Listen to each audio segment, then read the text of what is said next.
नमः संस्कृताय। संस्कृत कक्षा में आपका स्वागत है। मैं प्रतीतराम वर्मा, असिस्टेंट प्रोफेसर, श्री गांधी महाविद्यालय, सिधौली, सीतापुर। आज मैं महाकाव्य के लक्षण बताने जा रहा हूँ, क्योंकि जितनी भी प्रतियोगी परीक्षाएं होती हैं, चाहे वो टीजीटी हो, चाहे पीजीटी या लोक सेवा आयोग की प्रवक्ता परीक्षा, डिग्री कॉलेज की परीक्षा, प्रवक्ता परीक्षा या असिस्टेंट प्रोफेसर की परीक्षा या यूजीसी नेट, इन सब में महाकाव्य से संबंधित प्रश्न कभी कभी पूछ लिए जाते हैं। इसलिए महाकाव्य के लक्षण पता होना अनिवार्य है, जरूरी है। इसलिए आज मैं महाकवि विश्वनाथ विरचित साहित्य दर्पण के आधार पर महाकाव्य के लक्षण बताने जा रहा हूँ। क्या है, सुनिए ध्यान से। कि सर्ग बंधो महाकाव्यम तत्रैको नायकः सुरः सद्वंशः क्षत्रियो वापि धीरोदात्त गुणान्वितः। महाकाव्य में कथा का विभाजन सर्गों में होता है, अर्थात कथा सर्गों में बटी होती है। इसमें एक देवता अथवा धीरोदात्त नायक के गुणों से युक्त कुलीन क्षत्रिय नायक होता है। एक वंश भवा भूपा कुलजा बहवो अपि वा श्रृंगार वीर शांतानामेको अंगीरस ईष्यते। इसमें कहीं कहीं एक ही वंश में उत्पन्न कुलीन वंश के कई राजा नायक होते हैं। श्रृंगार, वीर और शांत, इनमें से एक अंगी अर्थात मुख्य रस होता है। अर्थात श्रृंगार, वीर, शांत में से कोई एक रस मुख्य अर्थात अंगी रस होता है। यही नहीं, क्या होता है कि अंगानि सर्वे अपि रसाः सर्वे नाटक संधयः इतिहासोद्भवं वृत्तम् अन्वदा सज्जनाश्रयम्। अन्य रस जो हैं श्रृंगार, वीर, शांत के अलावा अन्य जो रस हैं वो इन रसों के सहायक होते हैं।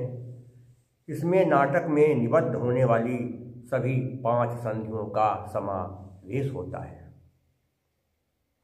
और इसके साथ ही साथ ऐतिहासिक अथवा लोक प्रसिद्ध सज्जन की कथा इसका विषय होता है। चत्वारस्थितस्य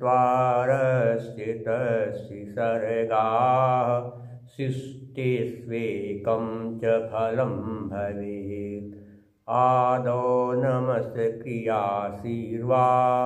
वस्तु निर्देश एव वा। पुरुषार्थ, धर्म, अर्थ, काम और मोक्ष में से इसका एक फल होता है। ये धर्म, अर्थ, काम, मोक्ष, इनमें से एक इसका फल होता है। प्रारंभ में आशीर्वाद, नमस्कार अथवा वर्ण विषय या वर्ण कथा का संकेत होता है। क्वचिन्निंदा क्वखलालीनां सतां च गुणकीर्तनम् एकवृत्तमयीह पद्यैरवसाने अन्निवृत्तकैः। कहीं दुष्टों की निंदा और सज्जनों के गुणों का वर्णन होता है, और इसके अलावा कहीं सज्जनों की निंदा सज्जनों की प्रशंसा होती है, सज्जनों के गुणों का वर्णन होता है, और दुष्टों की निंदा होती है।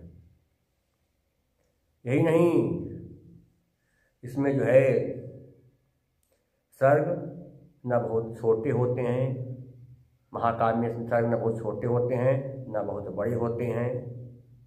कम से कम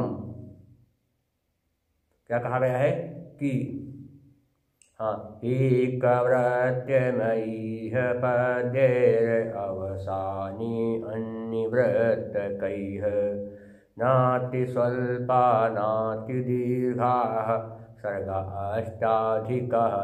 अष्टाधिकायि। महाकाव्य में सर्ग न बहुत छोटे होते हैं न बहुत बड़े होते हैं। कम से कम महाकाव्य में कम से कम 8 सर्ग होने चाहिए और अधिक की संख्या कोई निश्चित नहीं है। इसके अलावा क्या होता है इसमें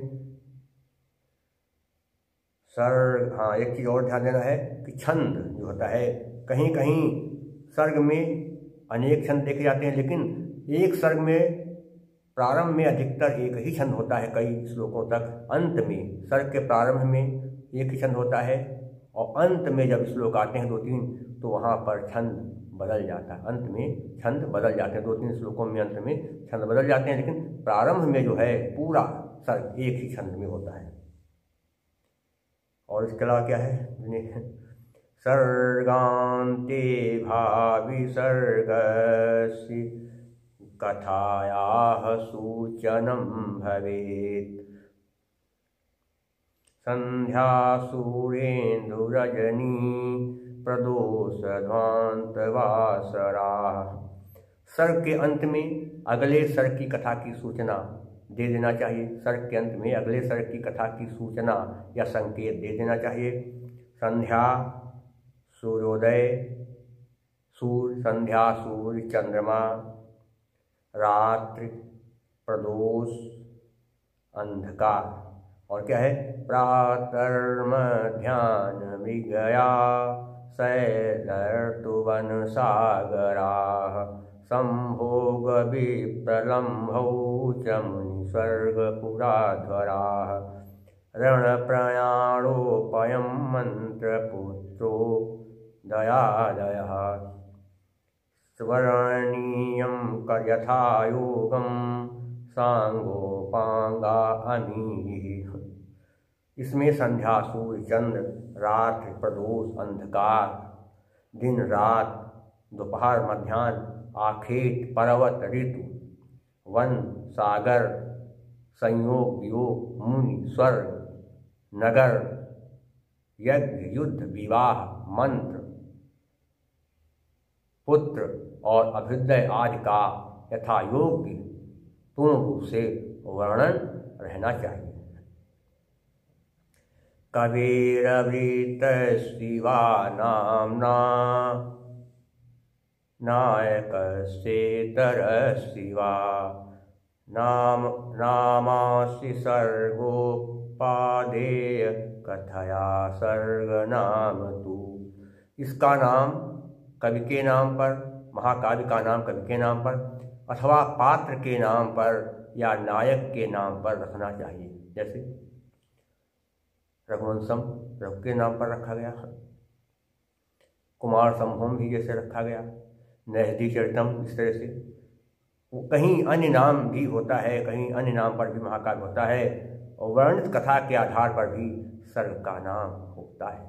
तो आज के लिए बस इतना ही। शेष मैं आपको अगले अंक में पढ़ाऊँगा। तब तक के लिए नमः संस्कृताय।